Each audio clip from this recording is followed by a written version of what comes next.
Muy bien. Entonces, la semana pasada veíamos un poquito, tocamos ahí un poco acerca de lo que era la santidad y tiene mucho que ver en todo esto que vamos a ver en el Apocalipsis, porque el Señor no nos da nada más su Espíritu Santo, no nos da su salvación solamente, la vida eterna. También tiene que haber una gran dosis de santidad. La dosis de santidad está sustentada en el hecho de que dice el Señor en Levítico 11:44, sed santos porque yo soy santo. Y nos dice, y al pueblo de Israel le decía, ¿verdad? Es necesario que sepa la diferencia entre lo que es lo puro, lo limpio y lo impuro, lo corrupto. Entonces, terminamos aquí nosotros en el libro de Apocalipsis viendo algunas de estas cosas, viendo lo corrupto y vamos a ver dos cosas que hacen la diferencia. Vamos a ver a a los dos renuevos del olivo, a los dos testigos y vamos a ver también la gran ramera.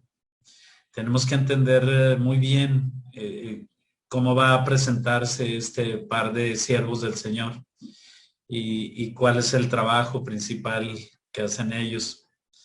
Y por otra parte, tenemos que entender también que va a haber parte del juicio, bueno, pues es precisamente a la ramera la que estuvo aquí sentada durante muchísimos años, trabajando lentamente, tranquilamente, y anunciándose ya durante mucho tiempo acerca de estas cosas que venían sobre ella. Y por eso es importante que sepamos que hay una gran diferencia entre la mujer vestida de sol, que es la iglesia, y la mujer de Apocalipsis 17. Entonces, sí vamos a ver algunas cosas que son sorprendentes. Lo limpio y lo impuro. El Señor lo dio a entender acerca de todas las cosas, los utensilios, los animales, la comida, todas esas cosas que eran importantes para el pueblo de Israel, porque aún no tenían el Espíritu Santo que podía revelarles acerca de estas cosas. Nosotros ya lo tenemos y esto nos puede ayudar mucho para tener un entendimiento muy claro, muy exacto acerca de estas cosas. Entonces, vamos a iniciar en el capítulo 11. En el capítulo 11 vamos a ver un poquito acerca de los dos testigos.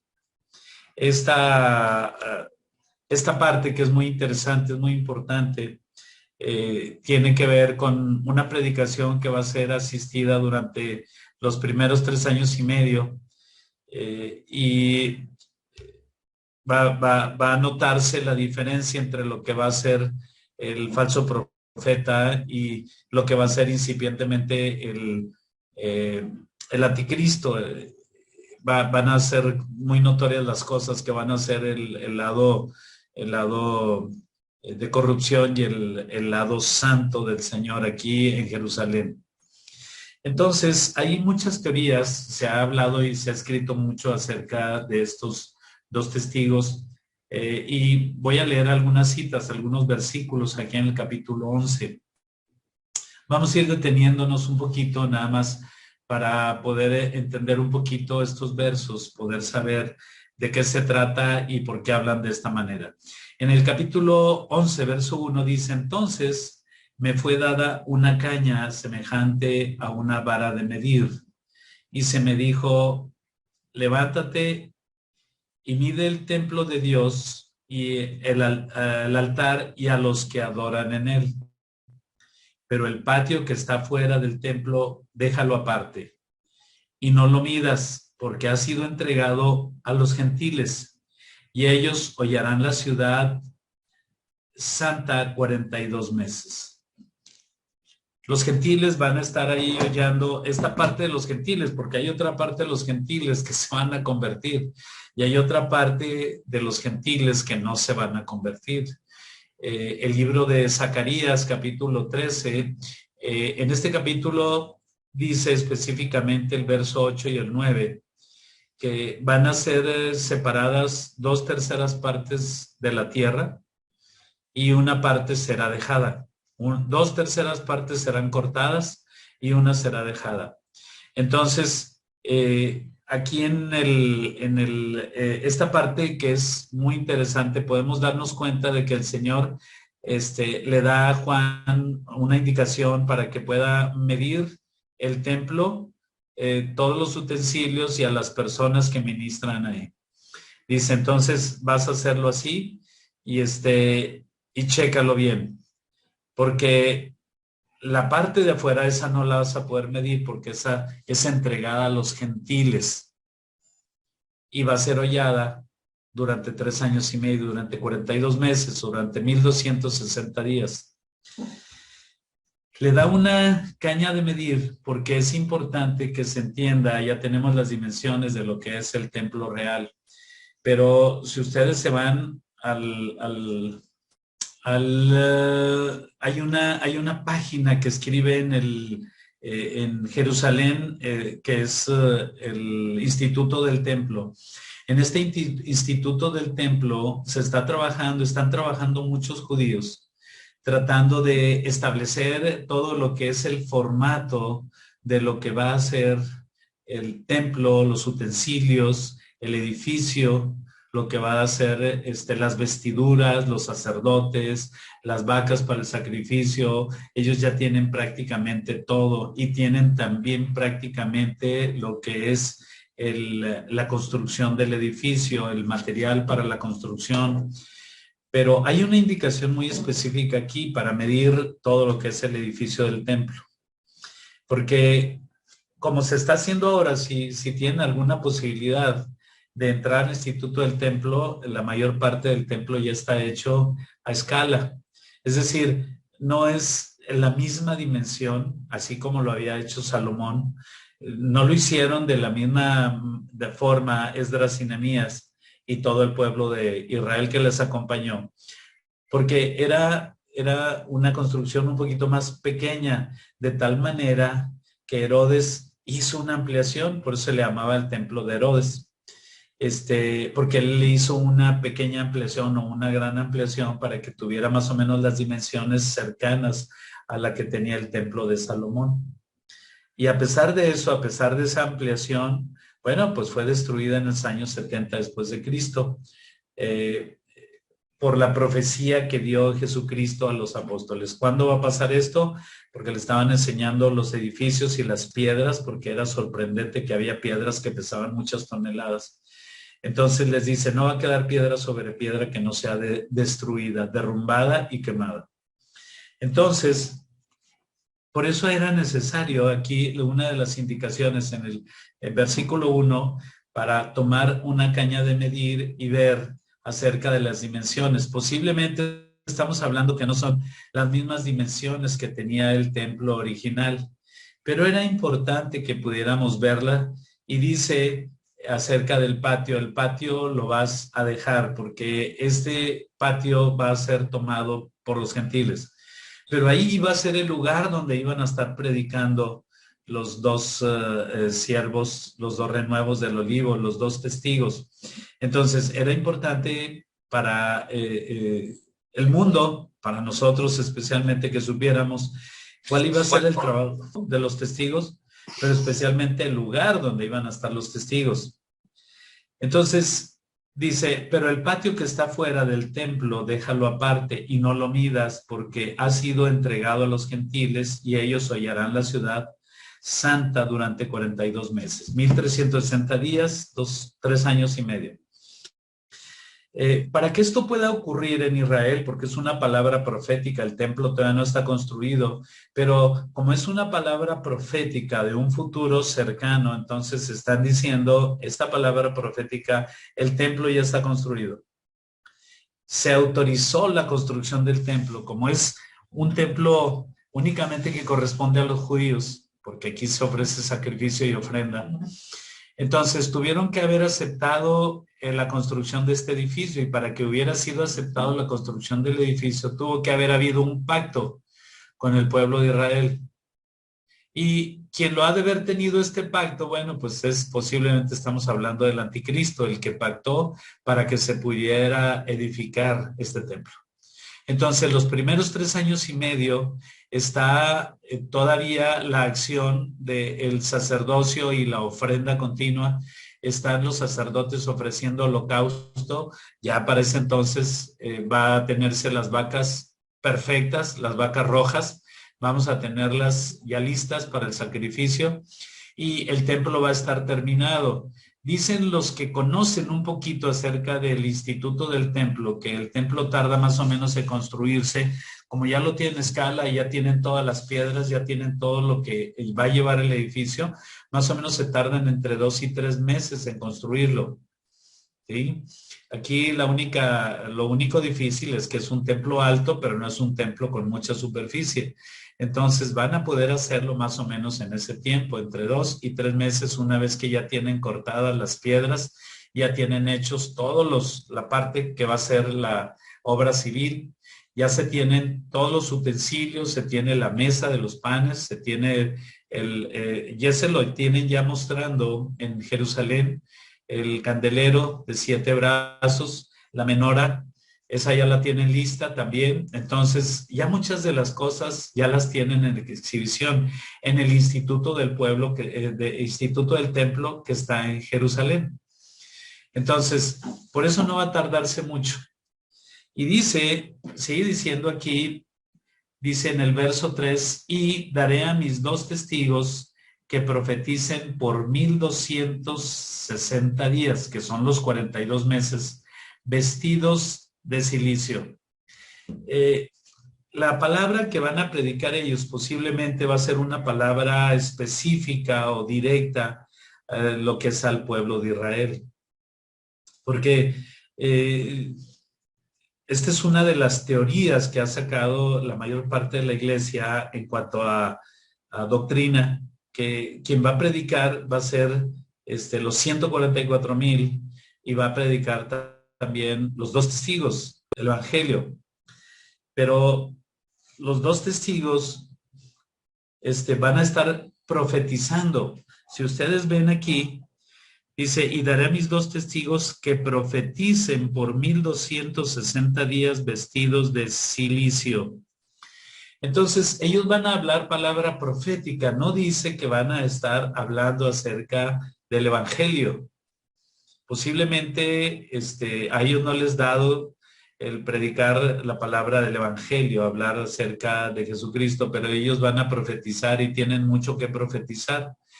El pueblo de Israel, a quien llegan ellos a dar la palabra profética, es un pueblo que fue rebelde, es un pueblo que no recibió el evangelio, es un pueblo que crucificó a Cristo, es un pueblo que no ha recibido al Mesías como debería, es un pueblo que aún no tiene en su corazón el evangelio del Mesías, que es Jesucristo, como un evangelio completo. Entonces, ellos tienen mucha palabra que decir todavía al pueblo de Israel, aunque ellos no prediquen el evangelio, porque ellos van a hablar una palabra profética reconviniendo al pueblo de Israel por todas las cosas que dejaron de hacer. Y una de las palabras que van a reconvenir al pueblo de Israel están escritas aquí en Romanos 10, 19. Si vamos a Romanos 10, dice en el capítulo 10, versículo 19, dice, también digo, ¿no ha conocido esto Israel? Primeramente Moisés dice, yo provocaré a celo con un pueblo que no es pueblo. Con un pueblo insensato os voy a provocar a ira. ¿Sí? Así lo voy a hacer. Te voy a provocar a celos con un pueblo que no es pueblo.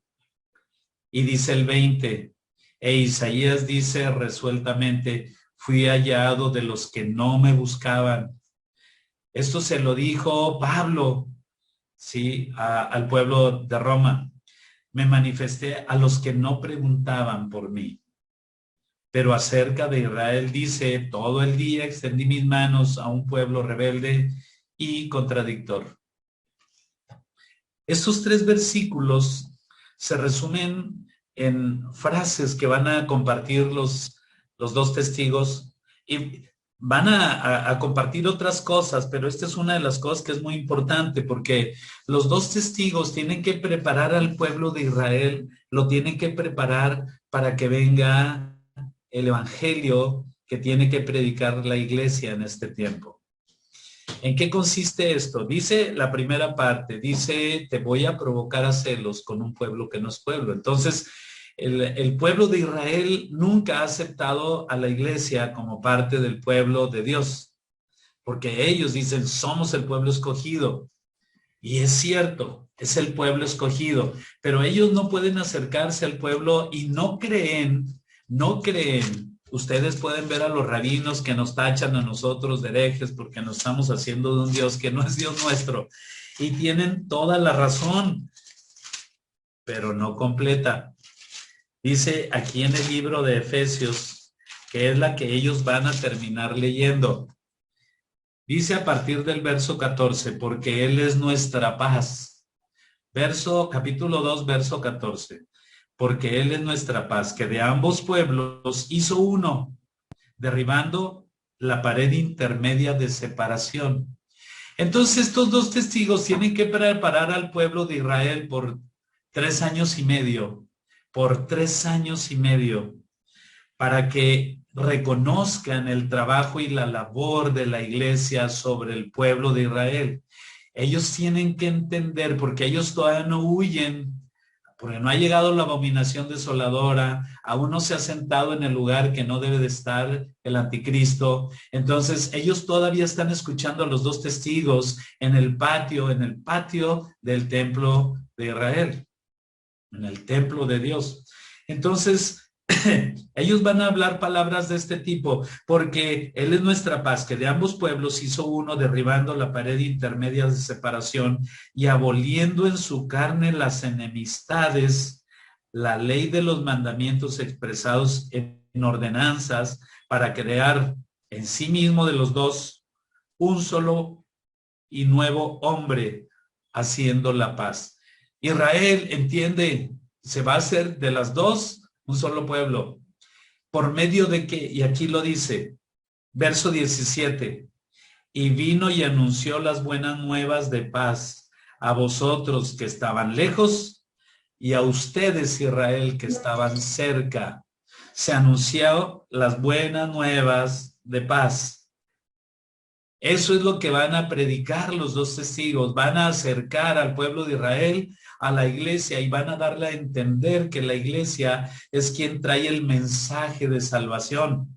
¿Por qué? Dice, porque verso 16, y mediante la cruz reconciliar con Dios a ambos en un solo cuerpo.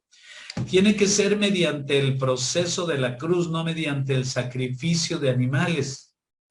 Entonces, se va a predicar el evangelio, pero ¿quién está anunciando que se va a predicar el evangelio? La profecía de los dos testigos. Porque es necesario que el pueblo de Israel reconozca que la iglesia es quien trae el evangelio completo, el evangelio verdadero, el evangelio de Dios, que es por medio de Jesucristo. Él nació, Él vivió, Él murió y Él resucitó. Ese es el evangelio que trae la iglesia, porque el evangelio eterno lo trae la iglesia, no lo trae el pueblo de Israel, no lo traen los dos testigos, no lo traen los 144,000, y ahorita vamos a ver en el capítulo 14 de Apocalipsis por qué piensan que son los 144,000.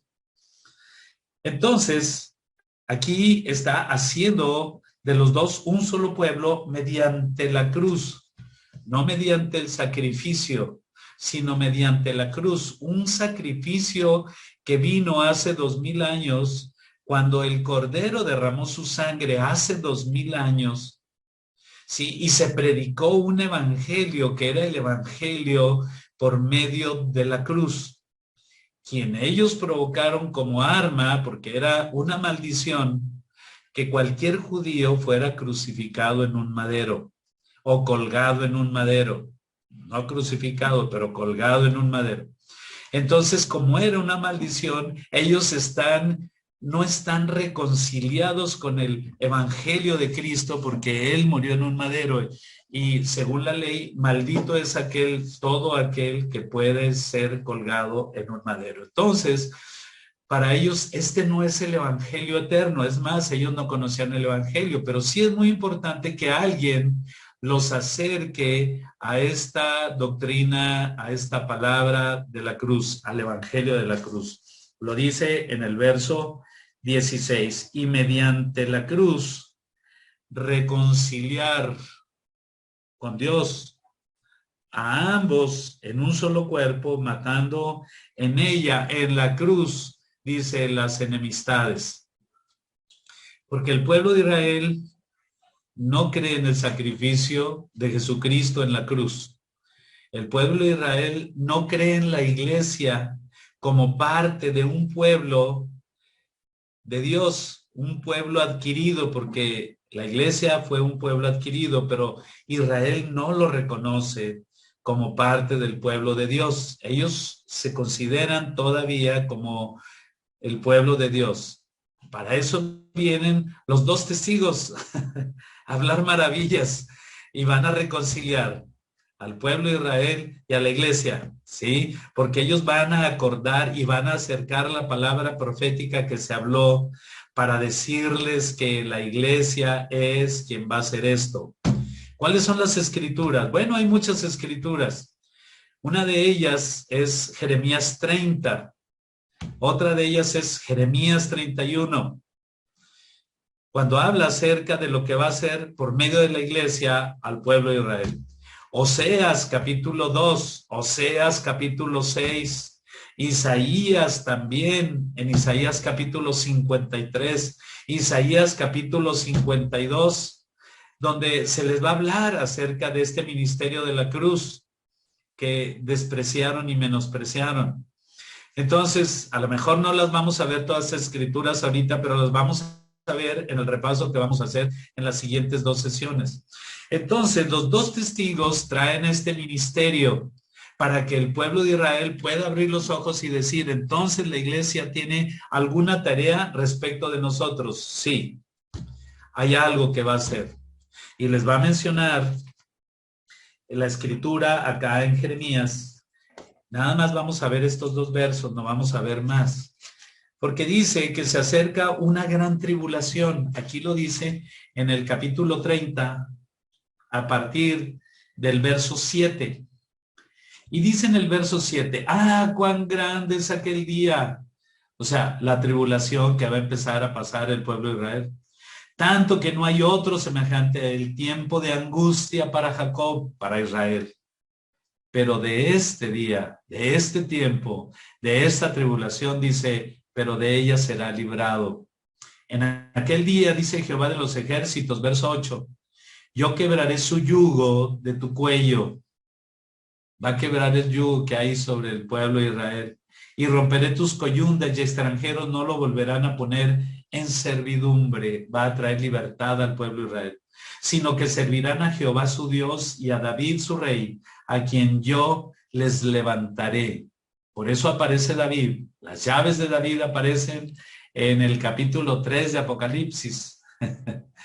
Dice, a Jesucristo dice, el que tiene las llaves de David, que cierra y nadie puede abrir y abre y nadie puede cerrar. Qué tremendo que está manifestándose aquí. Dice el verso 15 del mismo Jeremías 30. ¿Por qué gritas a causa de tu quebrantamiento? Está haciendo una pregunta. Dice, incurable es tu dolor porque por la grandeza de tu iniquidad y por los muchos pecados te he hecho esto. He traído tribulación. Vas a ser librado, pero vas a tener tribulación alrededor tuya. Pero serán consumidos, dice el 16, pero serán consumidos todos los que te consumen y todos tus adversarios, todos irán en cautiverio. Hollados serán los que te hollaron y a todos los que te hicieron presa de ti, daré en presa. Ellos van a ser la presa. Entonces, los 2 testigos van a empezar a profetizar, van a traer palabra profética sobre el pueblo de Israel. la palabra profética de los profetas que ellos no escucharon, de los profetas que ellos pusieron oídos sordos.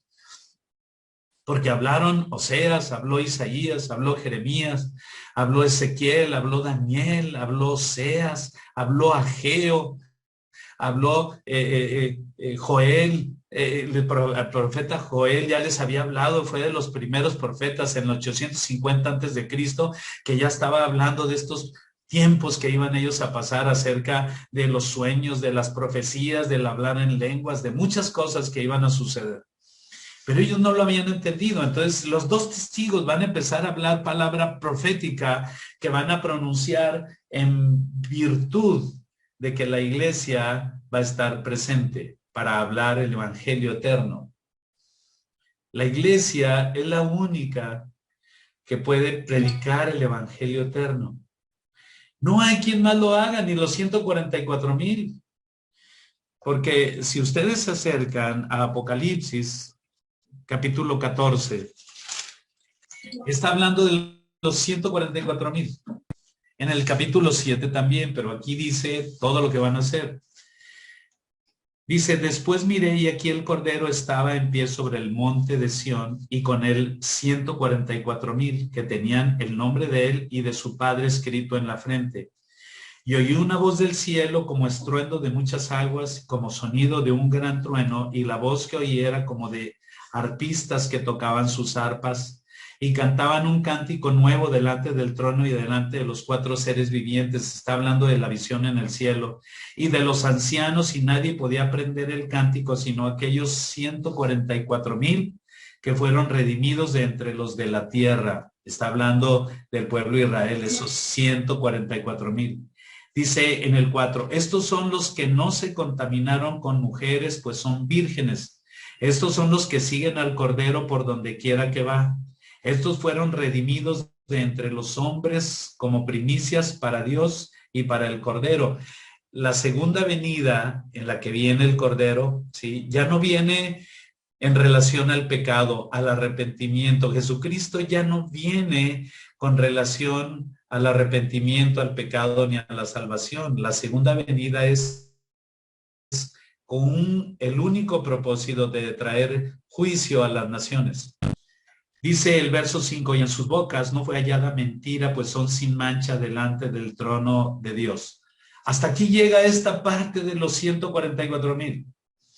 Y luego dice en el verso 6, vi volar por en medio del cielo a otro ángel que tenía el evangelio eterno para predicarlo a los moradores de la tierra, a toda nación, tribu, lengua y pueblo. Es decir, todavía iba a haber, a pesar de haber sido seleccionados estos 144,000, iba a haber todavía un evangelio, y traía en sus manos el evangelio. Dice, el ángel que tenía el evangelio eterno para predicarlo a los moradores de la tierra.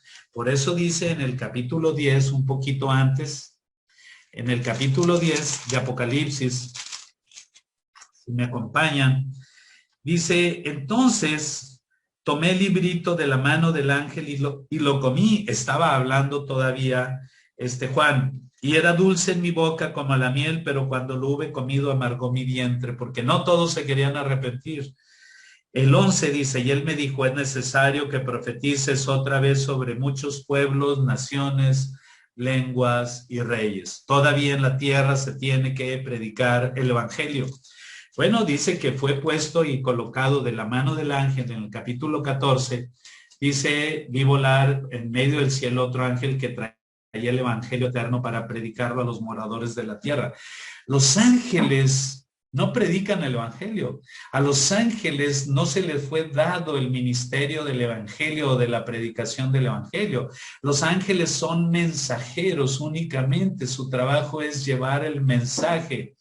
Y este mensaje fue entregado al ángel para que lo llevara todavía a la tierra. Dice, para predicarlo a los moradores de la tierra, toda nación, tribu, lengua y pueblo, diciendo a gran voz, temed a Dios y dad gloria, porque la hora de su juicio ha llegado, y adorad a aquel que hizo el cielo y la tierra, el mar y las fuentes de las aguas. Otro ángel le siguió diciendo, ha caído Babilonia, la gran ciudad, porque ha hecho beber a todas las naciones del vino del furor de su fornicación. Y el tercer ángel lo siguió diciendo a gran voz, si alguno adora a la bestia y a su imagen y recibe la marca en su frente o en su mano, él también beberá del vino de la ira de Dios, que ha sido vaciado puro en el cáliz de su ira, y será atormentado con fuego y azufre delante de los santos ángeles y del Cordero. Entonces, son estos ángeles que se presentan, uno con el evangelio de la paz. Entonces, este evangelio de la paz dice, es necesario que sea predicado por más tiempo a toda lengua, pueblo, tribu y nación. Y otros ángeles van a hacer otra cosa, pero es necesario que sea predicado. Pero ¿quién lo va a predicar? ¿Quién está preparado para predicar el evangelio de la misericordia de Dios, el evangelio de la paz? ¿Quién es la única persona que puede compartir el evangelio de la paz? Dice en Mateo 28, a partir del verso 16. Pero los 11 discípulos se fueron a Galilea, al monte donde Jesús les había ordenado, y cuando le vieron le adoraron, pero algunos dudaban de Cristo resucitado. Y Jesús se acercó y les habló diciendo, él ya estaba resucitado, y les dio indicaciones. Toda potestad me es dada en el cielo y en la tierra. Toda potestad me es dada. Así como se hace en el cielo, así también se va a hacer en la tierra, porque me fue entregado todo el poder. Por tanto, id y haced discípulos a todas las naciones, bautizándolos en el nombre del Padre y del Hijo y del Espíritu Santo, enseñándoles que guarden todas las cosas que os he mandado, y he aquí, yo estoy con vosotros todos los días hasta el fin del mundo. Entonces, este ministerio de la reconciliación y del evangelio eterno para que la gente pueda acercarse a Dios, la reconciliación es con los judíos, pero el evangelio eterno de la paz es para los hombres, para que se acerquen a Dios. Por eso les anunció de esa manera, paz a los hombres de buena voluntad en todo el mundo, pero a los judíos fue la reconciliación. La palabra profética que va a venir escrita ahí en Romanos 10, 19, 20 y 21. Esa palabra profética. Entonces, ese evangelio que traían los ángeles no fue entregado a los 144,000, porque dice que los 144,000 iban a todos lados donde estaba Jesucristo, pero es una visión en el cielo, no es una visión en la tierra. Pero el evangelio fue para la tierra, toda lengua, pueblo, tribu y nación. Entonces, pues no quedan muchos para que prediquen el evangelio aquí en la tierra. Capítulo 11. Seguimos, estamos hablando de esto que van a compartir los dos testigos. Los dos testigos no van a predicar el evangelio. Los dos testigos van a profetizar. Amén. Y dice, ¿sí? Y estos son estos dos testigos que van a profetizar por 3 años y medio. Dice, estos testigos son los 2 olivos y los 2 candeleros que están en pie delante del Dios de la tierra. Son 2 personajes que él ya había preparado, había mandado a la tierra, pero regresaron al cielo y él los tenía en reserva. Y hay 4 personajes que pueden ser. Uno de ellos puede ser Enoc, el otro puede ser Elías, porque Enoc murió y fue arrebatado al cielo. Otro puede ser Elías, porque Elías fue arrebatado al cielo en un carro de fuego. Otro de ellos puede ser Moisés, porque Moisés hizo grandes señales y prodigios en la tierra, pero también apareció, aunque murió, apareció también en el monte de la transfiguración, conjunto con Elías. Y otro, el cuarto personaje que tiene menos probabilidades es Juan, porque acompañando a Pedro, el Señor Jesucristo, acompañado por Pedro, le dice Pedro, Señor, ¿y qué de este? O sea, hablando de Juan, y le dice, ¿y qué si yo quiero que él quede hasta que yo regrese? Hablándole principalmente no de que él no iba a morir, sino de que él iba a estar en la visión cuando él regresara, porque a Juan le fue dada la visión del Apocalipsis. Amén. Bueno, ¿hay alguna duda, alguna pregunta? hasta lo que llevamos ahorita. Yo sí. Sí. Nos decía que al principio, ahorita que comenzamos, estaba hablando acerca de la santidad Sí. y cómo las cosas consagradas, los animales, los utensilios del templo, hacían énfasis o representaban las cosas santas o lo inmundo, y que en ese entonces ellos no tenían la revelación porque no tenían el Espíritu Santo. ¿Cómo podríamos conectar esta parte de la santidad con esto que nos acaba de decir? Porque a lo mejor estaba implícito, pero no lo conecté. Así es. Mira, ahí en Levítico 11:44 está hablando específicamente al pueblo de Israel y le dice, yo quiero que hagas diferencia entre las cosas que se comen y las que no se comen. Sí, los animales que son de dos pezuñas, los animales que se arrastran, los que sí pueden comer. Dice, porque tienen que ser santos porque yo soy santo. Entonces ustedes van a aprender a reconocer la santidad porque no la reconocen. Pero está conjugado en un presente pretérito continuo. Sed santos porque yo soy santo. Entonces, cuando les dice esto, les señala algunas cosas que dicen ahí en el capítulo 11 de Levítico, del 44 al 47. Dice, es que es necesario que ustedes aprendan a diferenciar entre lo puro y lo impuro. Entonces, cuando Moisés estaba en el monte